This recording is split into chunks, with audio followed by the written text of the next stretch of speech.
Abra su Biblia en Jeremías, capítulo 9, en el versículo 23. Jeremías 9, 23. Y vamos a leer dos versículos. Es una palabra que Dios ponía en mi corazón y creo que Dios tiene algo poderoso para usted el día de hoy, porque Él va a sanar corazones y va a sanar cuerpos. ¿Lo cree? Dice la palabra en Jeremías 9:23, no sé si está ya en pantalla. Dice la palabra: así dice el Señor, no se alabe el sabio en su sabiduría, ni en su valentía se alabe el valiente, ni el rico se alabe en sus riquezas. Vuelve a decir el versículo 23, no se alabe, léalo junto conmigo, no se alabe el sabio en su sabiduría, ni en su valentía se alabe el valiente, ni el rico se alabe en sus riquezas.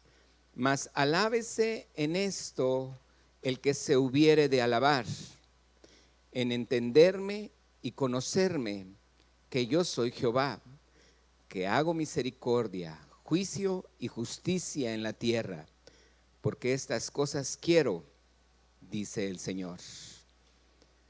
Padre, te damos gloria, te damos honra. Solo tú, Señor, eres el único digno de alabanza y de gloria. Solo tú, Señor, pones este día tu palabra en nuestra mente, en nuestro corazón, porque solo tú, Jesús, eres el que nos guía.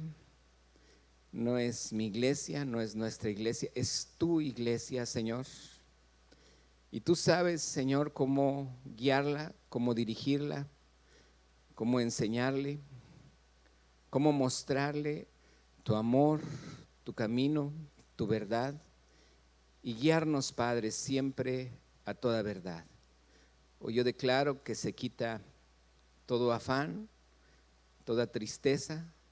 Señor Jesús, toca en este momento el corazón de cada uno, y que tu palabra sea dada en ese entendimiento de lo que tú quieres hacer, en ese seguimiento de cada uno de nosotros, en esa fe que crece y que aumenta día con día por conocerte más.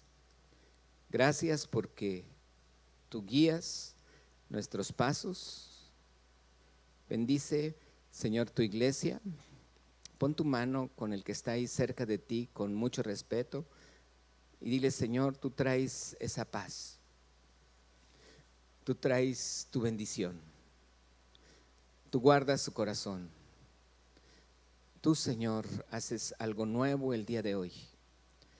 Hoy se quitan dudas, hoy se quitan cargas. Hoy tú haces una obra poderosa, Señor. Tú traes fortaleza, tú traes sabiduría, tú traes entendimiento. Dile: gracias, Jesús, por lo que tú estás haciendo el día de hoy. Hoy bendecimos a esta persona, Padre, que está a mi lado. Dile: yo le bendigo, yo declaro tu poder, tu fortaleza y tu sabiduría sobre él, en el nombre de Cristo Jesús. Amén. Hay una de las cosas que en el tiempo que el Señor me ha mostrado en muchas ocasiones es ver cómo hay gente que tiene las ventanas de los cielos abiertos. La Biblia dice: traed los diezmos al alfolí, dice, y hay alimento en mi casa.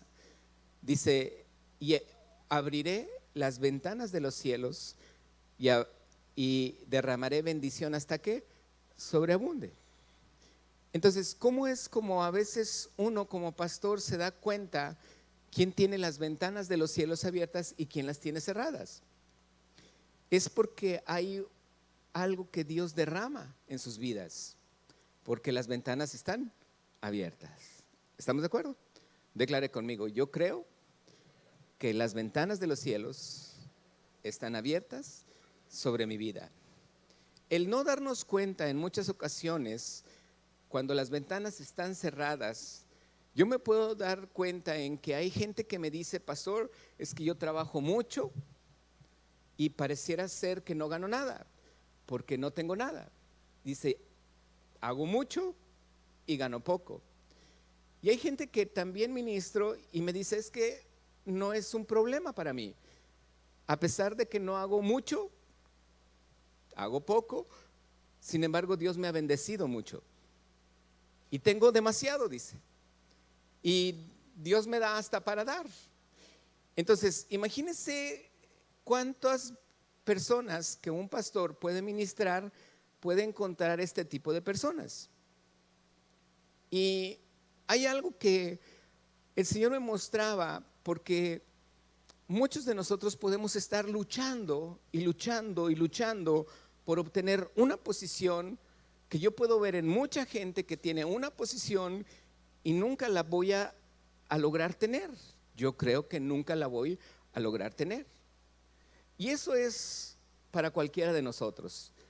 Yo creo que cada quien tiene su trabajo, tiene sus retos, tiene su forma de pensar, pero muchas veces uno se ve estancado y por más que trabaja y por más que hace y por más que tiene y lucha, pareciera ser, como luego decían, echa el maíz en saco roto, porque se está saliendo y tirando y tirando y tirando. Y uno no se da cuenta y uno no lo disfruta. A veces me han dicho la gente, o he oído dichos en el mundo, quien vive para trabajar o uno trabaja para vivir. Y muchas veces nosotros no nos damos cuenta que es un ciclo en el que no puedo disfrutar todo lo que Dios tiene para mí, porque se vuelve una carga. A lo mejor no yo, a lo mejor alguien que conozco, a lo mejor a mí me va bien y al que yo conozco no le va bien. Y empieza a ser como una situación tan difícil en nuestra vida que muchas veces no nos damos cuenta que Dios me está tratando de llamar la atención en algo y yo a veces no tengo la sabiduría para discernirlo. Dice la palabra que aquí hay gente donde dice, no se alabe el sabio en su sabiduría, ni el valiente en ser valiente, ni el rico en sus riquezas. Dice, alábese en esto el que se hubiere de alabar, en entenderme y conocerme que yo soy Jehová, que hago misericordia, juicio y justicia en la tierra, porque estas cosas quiero, dice el Señor. ¿Qué es lo que pide Dios de mí? ¿Qué es lo que Dios está buscando de mí? Creo que muchos de nosotros podemos entender que nuestra vida es trabajo, es vivir, es conocer de Dios y se acabó. Y de vez en cuando tener unas vacaciones. Y pensar en unas vacaciones largas, uno piensa, no, pues no, nunca. Empezaría a hacer números, empiezo a contar meses, salario, y dice, no, pues nunca. Y luego vemos que otros de repente se van y disfrutaron 15 días, un mes, regresaron y siguieron trabajando y como si nada. Y yo creo que muchos de nosotros podemos vivir en ese ciclo de no poder disfrutar lo que Dios me está dando, de tener siempre una carga diaria, una carga al día, una carga al día. Y yo creo que para mí, mi vida en lo personal, yo ganaba mucho dinero antes de dedicarme al servicio de tiempo completo. Y yo trabajaba en una empresa y ganaba muy bien. Entonces, la verdad es de que tenía casa, tenía carro, tenía hijos, pero no tenía dinero. Y ganaba mucho dinero. Cuando recibo el mensaje de salvación de mi expastor Isidro, de que voy a estar trabajando en la iglesia, el salario que él me iba a pagar en la iglesia era completamente opuesto a lo que yo ganaba en General Motors. Si yo ganaba 50 pesos en General Motors, cuando entré a trabajar en la iglesia ganaba 10 pesos mensuales. Entonces imagínense, llegué un día a la casa con mi esposa, le dije, pues me dijo Isidro que tu hermano, yo no le dije ni el pastor ni mi cuñado, y tu hermano, me dijo que iba a trabajar en la iglesia y pues que íbamos a ganar esto. Adiós Sam's, era la tienda que en aquel entonces estaba en Monterrey, no en Saltillo. Adiós muchas cosas y apriétate el cinturón como pudieras. Y quiero que sepas que muchas cosas empezaron a cambiar en mi vida con 10 pesos en la bolsa. Muchas cosas que yo antes no disfrutaba las empecé a disfrutar con 10 pesos en la bolsa. Hablando en comparación de lo que yo tenía, de lo que yo ganaba. Y yo me fui dando cuenta de muchas cosas que a lo mejor en el ministerio teníamos que hacer un viaje y yo no pagaba nada. El pastor Isidro me decía, oye, el fin de semana vamos a ir a Matamoros. Mis hijos por lo regular yo los dejaba en la casa y nos íbamos nada más mi esposa y yo. En ocasiones nos llevábamos a nuestros hijos, pero yo nunca pagaba nada. Isidro lo pagaba todo de su bolsa, no la iglesia, lo pagaba Isidro de su bolsa. Llegábamos a salir a ministrar solamente 3 ministraciones y eran 3 días completos, comidas y hotel pagados, avión pagado, a veces nos íbamos por carretera y todos los gastos pagados, pero era un trabajo que sin embargo yo llegaba a la casa y no tenía dinero. Y yo decía, Señor, pero quiero ganar más. Y hay cosas que yo pude comprender en todo ese tiempo cuál fue el cuidado de Dios en mi vida. Y quiero decirte que con 10 pesos yo diezmaba y tenía las ventanas de los cielos abiertas en mi vida. Llegó un momento donde cuando Isidro ya no estaba, un pastor que me está invitando a ir a México pronto, a principios de noviembre. Ese pastor ahorita vive en México y él está en México, pero ese pastor me dijo, quiero que vayas a Ecuador con tu esposa. Y nos pagó todo para ir a Ecuador y regresar. Yo ganaba 10 pesos mensuales. Yo dije, ¿cómo es posible que antes cuando ganaba 50, si hubiera pensado en ir a Ecuador, nunca hubiera ido? Y ahora que gano 10 pesos, Dios me está diciendo, vas a ir a Ecuador y vas a compartir. Y ahora ese pastor tiene una iglesia en México y quiere que vayamos a compartir mi esposa y yo en el aniversario de su iglesia en México. Quiero decirte algo. Cualquiera puede decir que nosotros tenemos mucho dinero. Quiero pensar que no sea el dinero lo que tú estás hablando ahorita, lo que te estoy hablando ahorita. Quiero que veamos esta escritura. Dice la palabra, no se alabe el sabio en su sabiduría, ni el valiente en su valentía, ni el rico en sus riquezas. Dice, el que se ha de alabar, alábese en que me entiende y me conoce, que yo soy Jehová, que hago misericordia, que hago juicio y que hago justicia. Y muchas veces la palabra justicia no nos suena, porque para muchos de nosotros no es justo lo que yo trabajo y lo que yo gano, o para otros no es justo lo que él trabaja y lo que él gana. Y nos empezamos a comparar. A veces queremos imitar a otros. Y déjame te digo una cosa, la imitación, cualquier imitación es tu limitación. Dios te ha dado para ser un hijo de Dios y ser grande,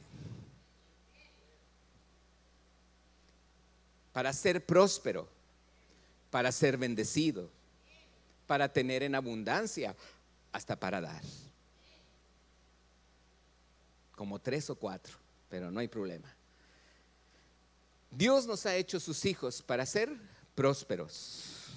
Dios nos ha hecho sus hijos para tener y tener hasta para dar. Quiero que me acompañe a 1 de Samuel capítulo 25. Y vamos a leer desde el versículo 1. Van a ser varios versículos, Pero esta es una historia que a mí me llama mucho la atención y quiero platicártela. Dice el versículo 1, murió Samuel, se juntó todo Israel y lo lloraron. Samuel era el profeta. Y lo sepultaron en su casa en Ramá, y se levantó David y se fue al desierto ¿de qué? De Parán. ¿Sí vas conmigo? Versículo 2, en Maón había un hombre que tenía su hacienda en Carmel, el cual era ¿qué? ¿Muy qué? Muy rico. Tenía 3,000 ovejas, 1,000 cabras, y aconteció que estaba esquilando sus ovejas en Carmel. Aquel varón se llamaba, léalo conmigo, ¿cómo se llamaba? Nabal se traduce como necio. Y su mujer se llamaba Abigail. Repite conmigo, Nabal y Abigail. Ella, esa mujer, era aquella mujer de buen entendimiento, así como muchas de las que hay aquí. A ver, así como muchas de las que hay aquí, o así como todas las que hay aquí. Aleluya. Dice, era de buen entendimiento y de hermosa apariencia. Eso es todo. Pero el hombre, Nabal, era duro y de malas obras. No voltea a ver a nadie, ¿ok? Ni esté pensando en nada. ¿Y era del linaje de quién? Oyó David en el desierto que Nabal esquilaba sus ovejas. Entonces envió David 10 hombres jóvenes y les dijo, subid a Carmel e id a Nabal y saludadle en mi nombre. Y si decide así, sea paz para ti, paz para tu familia, paz para todo cuanto tienes. He sabido que tienes esquiladores. Ahora tus pastores han estado con nosotros, no les tratamos mal, ni les faltó nada en todo el tiempo que han estado en Carmel. Pregunta a tus criados y ellos te lo dirán. Hallen por tanto estos jóvenes gracia en tus ojos, porque hemos venido en buen día. Te ruego que des lo que tuvieres a mano de tus siervos y a tu hijo David. Cuando llegaron los jóvenes enviados por David, dijeron a Nabal todas estas palabras en nombre de David. ¿Y qué hicieron? Nabal respondió a los jóvenes enviados por David y dijo, ¿quién es David? ¿Y quién es el hijo de Isaí? Muchos siervos hay hoy que huyen de sus señores. ¿He de tomar yo ahora mi pan, mi agua y la carne que he preparado para mis esquiladores y darla a hombres que no sé de dónde son? Y los jóvenes que había enviado David se volvieron por su camino y vinieron y dijeron a David estas palabras. Obviamente se fueron con sus manos vacías. Versículo 13. Entonces David dijo a sus hombres, cíñase cada uno a su espada, y se ciñó cada uno su espada, y David también se ciñó su espada, y subieron tras David como, ¿cuántos hombres? 400 hombres, y dejaron 200 con el bagaje. Pero uno de los criados dio aviso a Abigail, mujer de Nabal, diciendo, he aquí David envió mensajeros del desierto que la saludasen a nuestro amo, y él los ha zaherido, los ha tratado mal. Aquellos hombres, los hombres de David, han sido muy buenos con nosotros, nunca nos trataron mal, ni nos faltó nada. En todo tiempo anduvimos con ellos cuando estábamos en el campo. Muro fueron para nosotros de día y de noche, todos los días que hemos estado con ellos apacentando las ovejas. Le dijo el siervo a Abigail, ahora pues reflexiona y ve lo que has de hacer, porque el mal está ya resuelto contra nuestro amo Nabal y contra toda su casa, pues él es un hombre tan perverso que no hay quien pueda hablarle.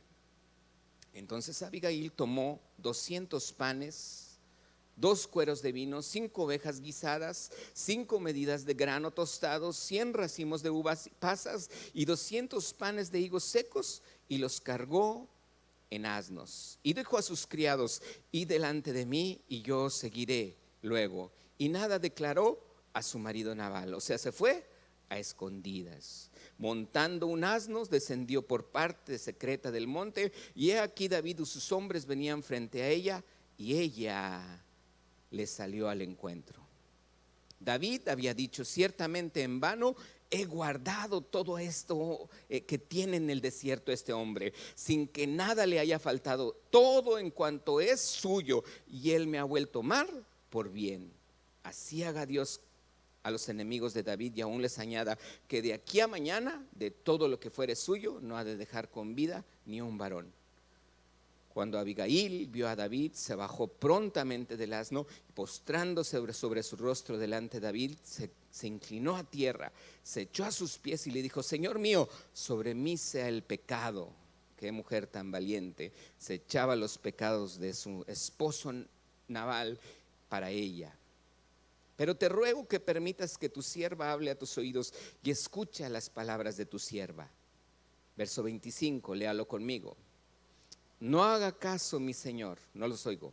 No haga caso, mi señor, ahora mi señor, de este hombre perverso, de Nabal, porque conforme a su nombre, así es. Él se llama Nabal, y la insensatez está con él.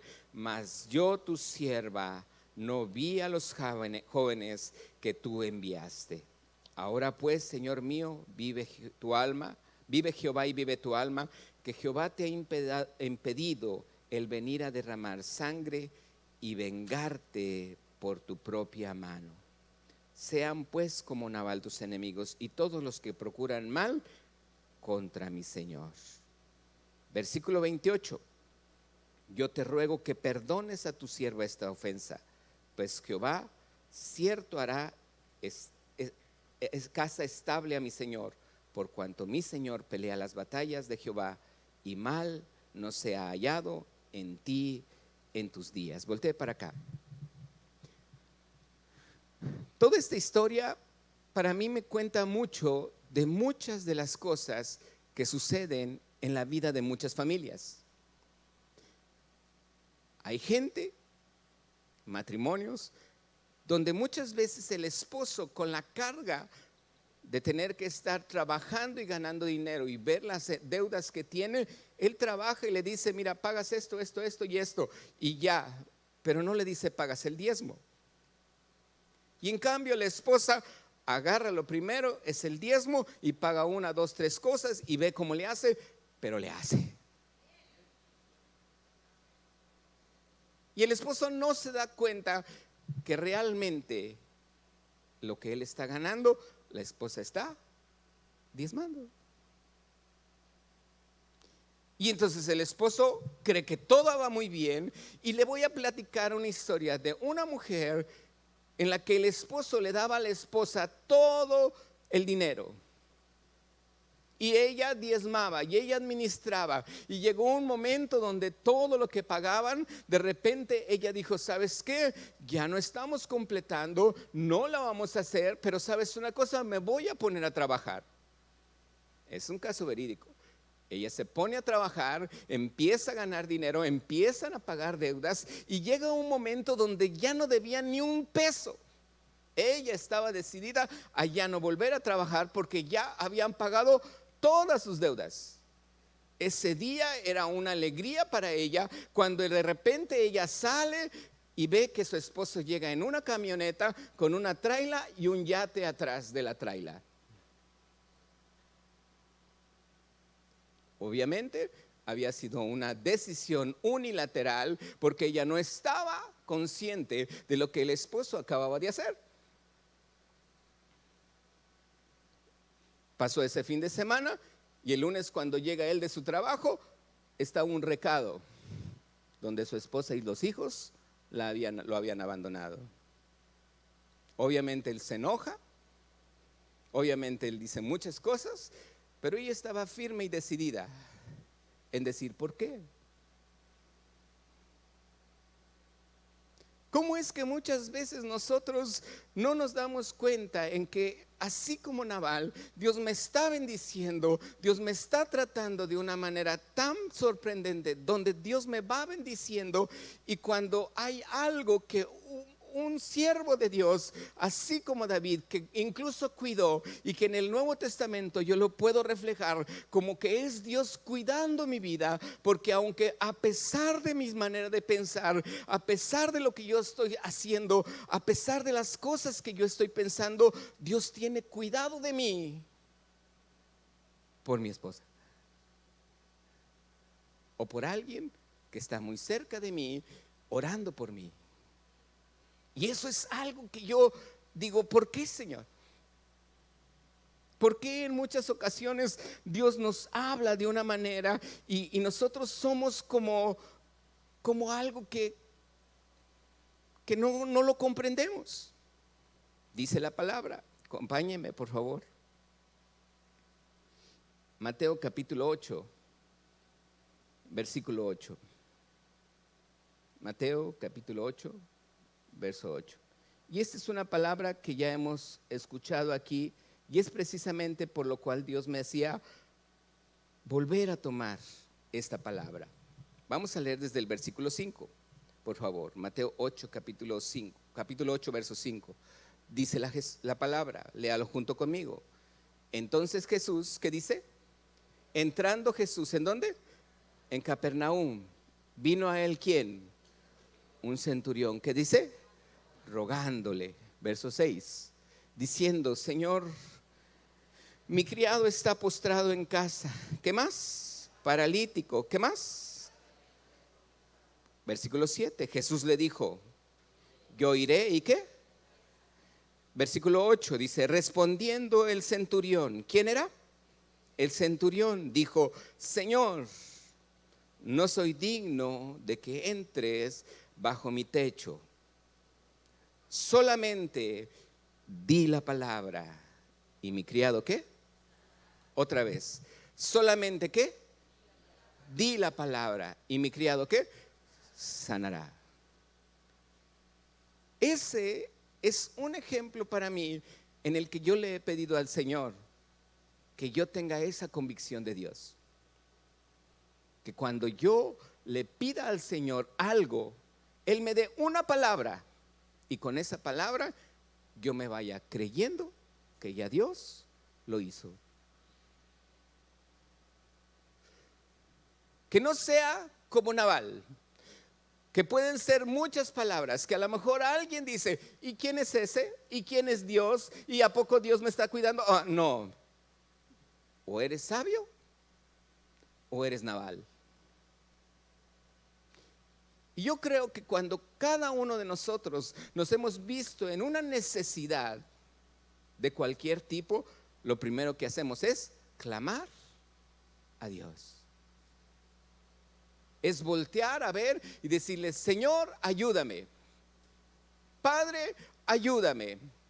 La semana pasada hablamos y decía una palabra que Dios me mostraba: porque clamas a mí, di la palabra, extiende tu vara y el mar se abrirá. Y muchos de nosotros tenemos tanta palabra en nuestra vida, conocemos tanto de Dios, que muchas veces nos hace falta simplemente declarar la palabra y no clamar a Dios. Pero aquí hay un centurión que no conoce nada de la palabra de Dios, pero que sabe que hay alguien que conoce la palabra de Dios. Y va con Jesús y le dice: sana a mi siervo, pero no necesitas ir a mi casa, simplemente di la palabra y mi criado sanará. ¡Wow! ¡Qué impresionante esta fe! Jesús mismo dice: no había visto tanta fe aquí en Israel. Y es algo en lo que muchas veces nosotros dudamos. ¿Será Dios? ¿Sería Dios? ¿O qué casualidad que ahora sí ya no tengo ningún problema? Y no sabes que muy probablemente la que está a tu lado es la que ha evitado todos los problemas, pero como tú te ves sin problemas, te metes en más problemas. No diga amén, diga ay de mí. Cuando nosotros hemos comprendido, mi esposa y yo, las cosas que es creerle a Dios, hemos hablado con tanta gente y lo primero que me dicen: ¿a poco nomás así es creerle a Dios? Sí, es creerle a Dios. Pero ¿cómo? Es que mira, por decir, yo tengo una palabra, me dijo un joven, yo tengo una palabra que Dios me va a dar mi promesa, pero no ha llegado. ¿Qué tengo que hacer? Pues créele a Dios, pero no ha llegado. Pues créele a Dios, pero no ha llegado. Y entonces, ¿qué hace el joven? Pues le ayuda a Dios, ¿verdad? Pareciera ser que Dios necesita ayuda. ¿Cuántos de nosotros somos así con Dios? Le ayudamos o queremos ayudarle. Dios, ya te ayudé. ¿Lo viste? ¿La viste? Ella es, mira, así, ella es la que quiere, él es el que quiero. No, créele a Dios, pero no ha llegado. Y ya casi se ve el cabús en el tren. Y ya casi estoy perdiendo todo. Pero créele a Dios. Qué importante o qué impactante es una palabra. Es tener una palabra en la que yo pueda decirle a Dios, tú di la palabra y esto sucederá. Y creer y confiar. Y saber que cuando yo llegue, imagínate, el centurión dice, di la palabra y mi criado sanará. Él no tenía un celular para preguntarle, oye, ¿ya sanó? No, él ahí va de camino de regreso hasta su casa, y cuando llega, sabe que su siervo ya está sano y puede preguntar, ¿cómo a qué horas fue? Y le dicen, a tal hora sanó. Y él dice, esa es la hora en cuando Jesús dijo, tu siervo ya está sano. ¿Con qué confianza puede uno caminar creyéndole a la palabra? Yo no sé tú, pero cada vez que estoy en Tijuana, cada vez que amanezco en Tijuana, cada vez que mi familia está en Tijuana, teniendo una situación tras otra situación en Tijuana, yo nada más le digo, Señor, tú dijiste. Y aquí estoy porque yo te he obedecido. ¿Y qué me está diciendo el Señor? Tú solamente confía en mí. Y yo puedo tocar mis bolsillos, puedo ver lo que se necesita, puedo entender todo lo que estamos pagando, puedo saber en todas las cosas que estamos viviendo. Y sabes una cosa, yo nada más le digo al Señor, tú dijiste. ¿Estás aquí? Cuando yo confío en Dios, cuando yo le creo a Dios, cuando yo veo a este faraón, a este centurión que dice, di la palabra, es algo que para mí tiene sentido. Porque Dios nunca me va a decir, pues a ver si, espero, a lo mejor, ¿qué tanta fe tienes? No. Es yo le creo, yo confío en Dios, yo confío en Dios. Y si Él dijo, te voy a bendecir y no te voy a abandonar ni un día de tu vida, ¿qué crees que va a pasar? Así lo hará. ¿Quién lo cree? ¿Tú estás consciente de que Dios está contigo? Mi pregunta es, ¿por qué? Porque Él lo dijo. ¿Por qué? Porque Él lo dijo. ¿Por qué estás consciente de que Dios te va a prosperar y te va a bendecir? Porque Él lo dijo. Repite conmigo, porque Él lo dijo. ¿Por qué estás consciente de que nunca habrá enfermedad en tu vida?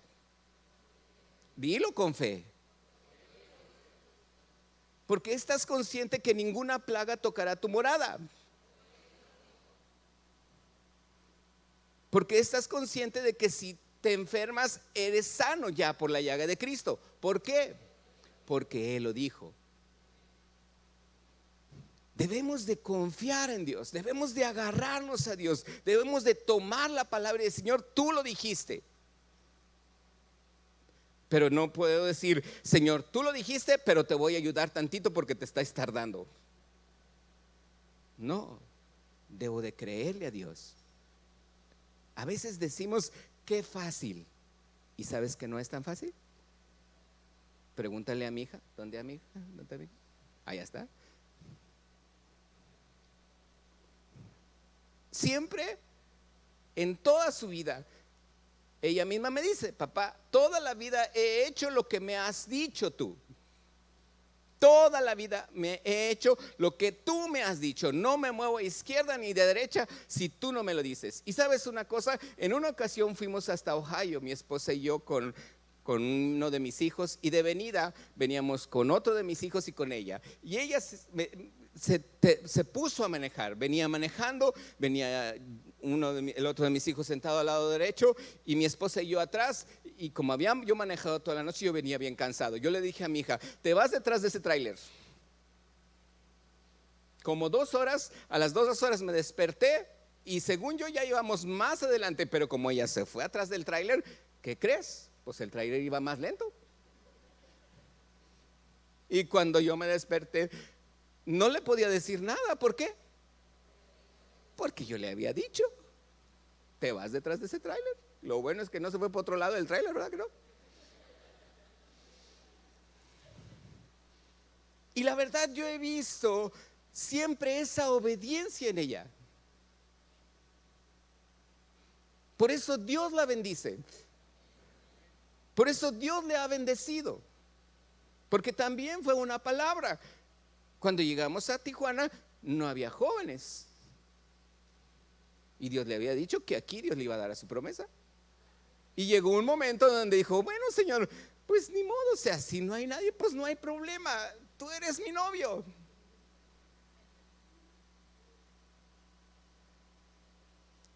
Pero no le ayudó a Dios.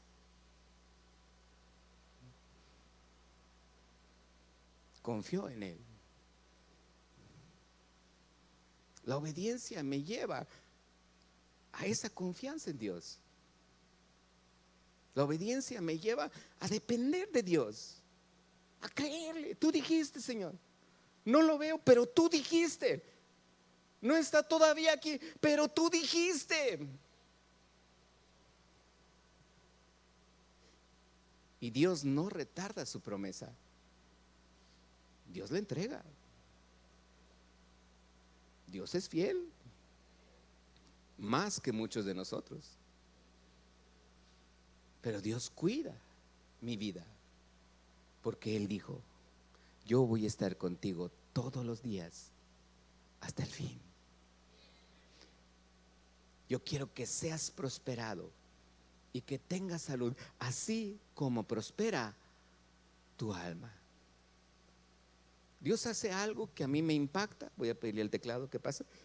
A mí me impacta esta palabra, que llega un momento donde a Gedeón, cuando Dios lo levanta, llega a tener hasta 30,000 hombres para ir a pelear una guerra. Y en el primer llamado, Gedeón les dice, regrésense, y se regresan como 22,000 y se queda con 10,000. Y todavía Dios le dice, son muchos. Y Dios le dice a Gedeón, nada más estos, y nada más se va con 300 hombres al lugar de la batalla y ganan esa guerra con 300 hombres. Desde 32,000 hombres se queda con 300 hombres y gana la batalla. Y yo me pregunto, ¿por qué, Señor? ¿Por qué? ¿Por qué no es? Si eran 32,000, pues todos se hubieran ido y todos hubieran ganado y hubiera sido la batalla mucho más fácil. ¿Por qué nada más 300? ¿Y sabes qué me dijo el Señor? Porque nada más 300 eran obedientes. Porque nada más 300 iban a hacer lo que Gedeón les dijera. Porque nada más 300 se iban a sujetar a las indicaciones de su líder. Solamente 300. Eso me da un promedio tan grande de 31,300 personas que no iban a ser obedientes. Que aunque Gedeón dijera la palabra, ellos iban a hacer lo que ellos quisieran. Y dije, ¿qué buscas de nosotros, Señor? ¿Qué quieres de mí? Y el Señor me dice, espérate a que yo te diga la palabra. Y cuando te la diga, créela.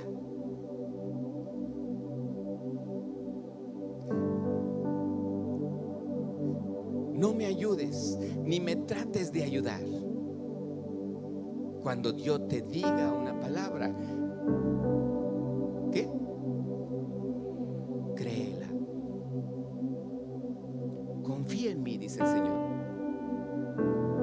Quiero decirte, estamos en clase hoy.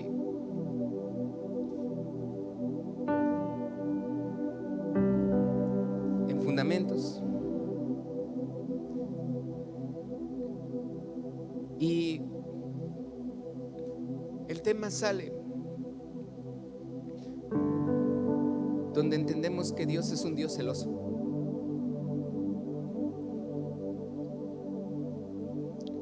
Donde entendemos que Dios dice: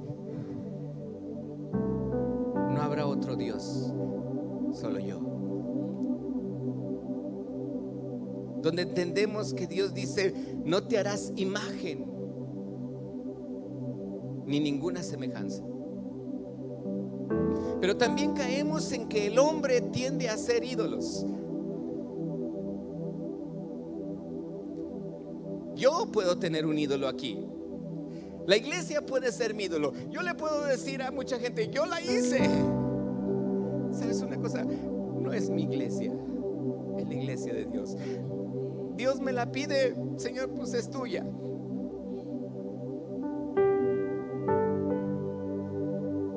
Muchos hacemos ídolos. Y muchas veces ella, para mí, pudo haber sido un ídolo. Haber dicho: yo la formé, yo la creé, yo le dije, yo la hice obediente. Yo no. Porque no es un ídolo mío. Hay un momento donde yo sé que ella va a separarse de mi familia, va a ser harina de otro costal. ¿Y qué tengo que aprender? A vivir de otra manera. El no quererla soltar se volvería como en un ídolo para mí. ¿Estás aquí? Mi atención, ¿sabes quién la quiere? Dios. Al único que yo debo de adorar, ¿sabes quién es? Dios. Al único que yo debo de atender y obedecer, ¿sabes a quién es? A Dios. Sale entre la plática: usted también puede ser un ídolo para nosotros. Yo espero no ser un ídolo para nadie. Yo espero que tú no me veas a mí. Quiero que veas a quien yo veo. Quiero que Él sea para ti el único Dios verdadero. A mí no me hagas caso. Hazle caso a Dios. Su palabra es verdad. Él dijo que Él va a estar contigo. Él dijo que iba a estar con nosotros. Él dijo que nos iba a prosperar. Él dijo que nos iba a sanar. Él dijo que nos iba, incluyéndome a mí. Yo no te voy a sanar. Yo le pido a Dios que Él me dé esa fe. Pasa el grupo de alabanza. Que Él me dé esa fe. Porque la Biblia dice que los milagros, ¿sabes quién los hace? Él. Pero dice que es un don también que Dios me puede dar, no para yo hacer milagros, sino para que yo lo use conforme a la medida de la fe. Entonces hay una medida. Esa medida que hay en mí es la que Dios puede usar en ti, por a través de mí solamente. Pero es una medida de fe. ¿Y sabes qué le dije al Señor? Señor, yo quiero más fe. Y Él me dio una palabra. Yo le dije: Señor, ¿cómo poder más, tener más fe, tener más unción? Dijo: ahí está en el escrito. Me pongo a investigar y digo: ya entendí cómo puedo tener más unción. Ya sé cómo puedo tener más unción. Sí. Y si es Jesús en una medida de fe, Jesús en mi vida, tanto mide Jesús en mi vida? ¿Qué tanto es la fe que yo tengo de Jesús en mi vida? Lo voy a voltear porque ahora es Él. ¿Qué tanto tú tienes a Jesús en tu vida? ¿Cuál es la medida de Jesús en tu vida? ¿Hasta acá? ¿O hasta aquí? ¿O hasta aquí? ¿O hasta aquí? ¿Cuál es la medida de tu fe en Jesús? ¿Cuánto le eres obediente? ¿Cuánto le somos obedientes? ¿Cuánto le hemos creído? ¿Crees todo lo que Él te dice? ¿Confías en todo lo que Él te dice? ¿Haces todo lo que Él te dice? Entonces es una persona que pudieras estar aquí y sabes una cosa: Dios haría tantos milagros en tu vida porque tu medida está por encima. Y tú, a través de tu fe, puedes sanar a muchos. Eso lo dice la Biblia, no lo digo yo. Pero viene una persona, oro por ella y le digo: Señor, dame una palabra, y no me da nada. Sánala y no sana. De repente escucho: oh, pastor, fíjese que esto, y me dio una palabra, y que, oh, pastor, fíjese que esto. Oh, y digo: Señor, gracias, creo que ya voy aquí.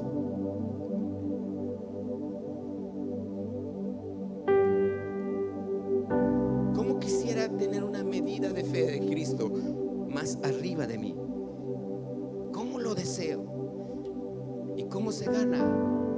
Con obediencia. Di la palabra: Señor, y mi siervo sanará. Confío en ti. Tú me dijiste, yo lo hago. No te ayudo. Aquí estoy. Y voy creyendo a Dios. Y conforme a la medida de mi fe, conforme a la medida de Cristo Jesús en mi vida,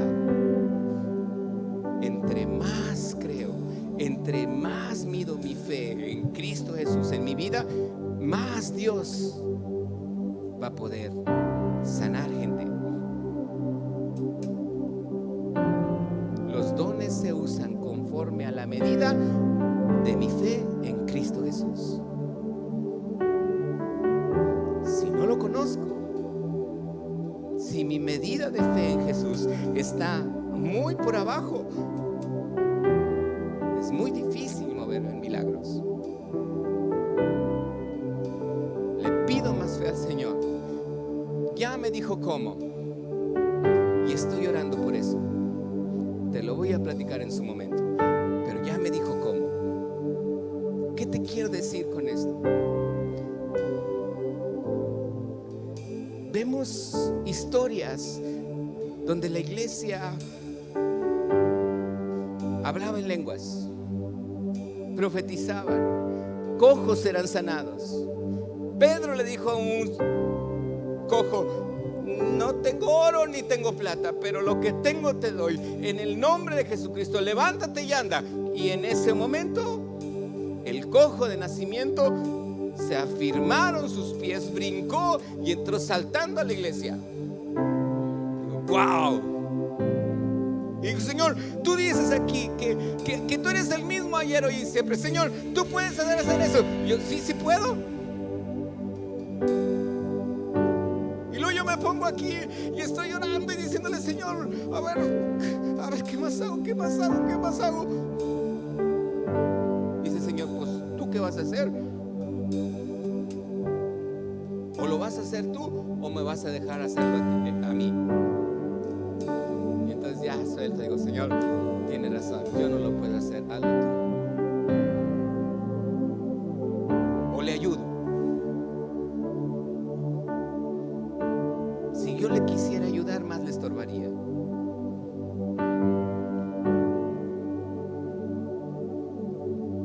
Hay muchas cosas que nosotros, tanto en la iglesia como en una familia, como en lo personal, hay tantas cosas que a nuestro alrededor se mueven y quisiéramos que el mundo cambiara. Quisiéramos que muchas cosas sucedieran en Tijuana, que ya no hubiera homicidios, que ya no. Me dijeron hace poco, ¿cómo? Que hasta los ciclones les da miedo llegar a Tijuana. te reprendo en el nombre de Jesús esa palabra. Tampoco para que vengan los huracanes, ¿verdad? Dije, hay tanta violencia en Tijuana que hasta los huracanes le dan la vuelta. Yo, no hay violencia en Tijuana. Yo estoy declarando que Tijuana es para Cristo. Hay paz en Tijuana. Hay bendición en Tijuana. Yo estoy creyendo la palabra y estoy confiando, y tal vez voy contra corriente, pero sabes una cosa, yo le creo a Dios. Si voy contra corriente, entonces voy bien, porque así era Jesús. Iba contra corriente, enseñando lo que Dios es para nosotros. Dios es amor. Dios es fiel. Dios me quiere prosperar. Dios me quiere bendecir. Dios me quiere sanar. Dios quiere que yo tenga vacaciones. En su tiempo, claro, ¿verdad? Pero Dios quiere que yo sea un hijo que tiene una visión, un propósito, un deseo mayor. ¿Sabes qué le estoy pidiendo a Dios últimamente? Y esta mañana Dios me lo confirmó. Necesitamos 2 lugares más donde tener reuniones. No sé cómo le vamos a hacer, pero el domingo puede haber de 2 o 3 reuniones, y no precisamente aquí, puede ser cerca de tu colonia. Yo pensé que te ibas a emocionar, no importa. Yo quiero que el Señor lo haga. Amén. ¿Qué estoy esperando, Señor? Ya queremos más de ti. Quiero que tú, Señor, dar a conocer más a gente más que no te conoce, para que te conozca. A lo mejor dije, Señor, lo primero es, si no tengo dinero para rentar un lugar, Señor, pues de ahí mismo va a salir. No importa, pero tú vas a proveer. Pensar en que podemos abrir otros lugares. No necesitamos toda esta infraestructura. A lo mejor rentamos un local y a lo mejor ponemos una bocina y un teclado y una canción, nada más, pero allí se va a predicar la palabra de Dios. Que más gente conozca, que la paz reine en Tijuana. Estamos aquí. La mañana le dije, di la palabra, Señor. Di la palabra. Es muy bueno convivir y me da gusto convivir, pero te digo una cosa, yo quiero estar donde está la perdida, porque ahí está Jesús. Jóvenes, vamos a hacer algo grande, ¿verdad, André? Vamos a pedirle a Dios que nos bendiga, que nos guíe, que nos enseñe, que nos muestre. Yo quiero Tijuana para Cristo. Yo nomás le dije, Señor, así como el diezmo son 2.800.000, pues 280.000, nada más, Señor, pero no menos. El diezmo lo creemos, lo queremos. ¿Dónde empieza? Atrás de un tráiler.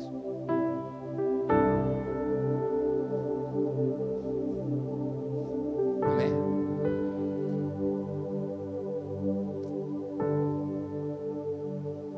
En obediencia. Decirle al Señor, te creo. No voy a correr. No me voy a quedar sentado. Voy a caminar. No me voy a emocionar, pero yo le voy a ser obediente a Dios. Y yo espero que todos los que estamos aquí un día veamos las ventanas de los cielos. ¿Qué? Todos. ¿Lo creemos? Lo queremos, ¿verdad que sí? Que las ventanas de los cielos sean abiertas y que Él derrame bendición hasta que ¿qué? Hasta que ¿qué? Y si un día te dicen, oye, acompáñame, porque necesito que me acompañes a México, a Ecuador, sí, ahí sí, ¿verdad? A Tepito, también hemos predicado en Tepito, a Oaxaca,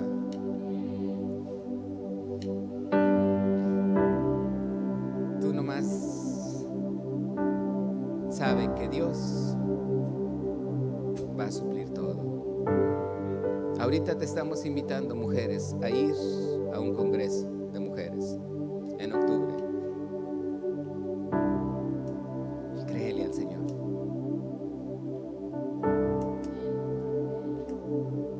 Créele al Señor. Nomás dile al Señor, pues nomás di la palabra, Señor. ¿Lo creemos? En enero viene la reunión de líderes. Esta semana antepasada estuve preguntando por una cabaña, porque les dije, nos vamos a ir 2 días antes a una cabaña para un retiro de matrimonios. En esa cabaña es un lugar cerca de Saltillo donde por lo general siempre está nevado por esas fechas. Y yo le dije, Señor, pues ya les dije, Señor, ahora hay que cumplirles.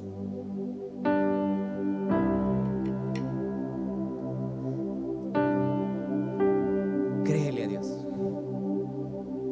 Confía. Sé como el centurión. Di la palabra.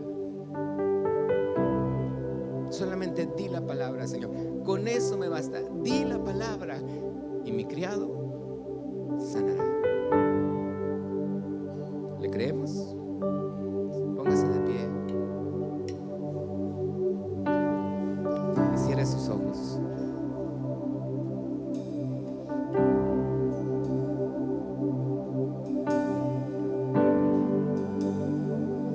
Es imposible ver muchas veces lo que Dios tiene planeado para tu vida, el propósito que Dios tiene para tu vida.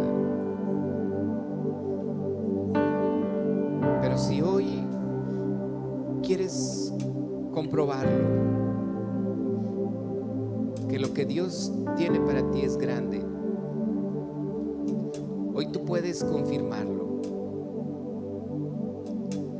diciendo al Señor, di la palabra, Señor, y yo seré sano. Hubo un ciego que se acercó a Jesús y era obvio que Jesús le pidiera a Dios o extendiera su mano y le sanara. Sin embargo, Jesús le preguntó al ciego, ¿qué quieres que te haga? Y el ciego dijo, que vea, que recupere mi vista. A veces creemos que Dios conoce las respuestas tan obvias, pero ya me imagino al ciego decirle, Señor, quiero que mi familia sea salva.